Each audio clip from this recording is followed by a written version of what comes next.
আজকের ভিডিওটা তোমাদের সাথে সন্ধ্যাবেলা থেকে শুরু করছি। আর আজকে ছিল নীল পুজো। মা সন্ধ্যাবেলায় আমার আর বোনের নামে দুটো প্রদীপ জ্বালিয়েছিল ঠাকুরের কাছে। আর আমি আমার জন্য করেছিলাম কফি, বোনের জন্য করেছিলাম দুধ চা, আর মা খাবে রং চা। তো সেটা খাওয়া দাওয়া করে আমরা বেরিয়ে গেছিলাম একটু বাজারে। কালকে আমাদের বাড়িতে একটা উৎসব আছে, সেটা হচ্ছে পাঁচমিশালি তরকারি রান্না। আমরা এটাকে ঘণ্ড বলি, কারণ এখানে প্রচুর রকমের সবজি, প্রায় 18-20 রকমের সবজি এখানে দেওয়া হয়।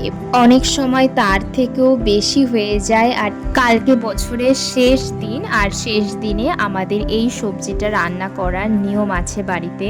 তার জন্যই আমরা বাজারে গেছিলাম বাজার করতে।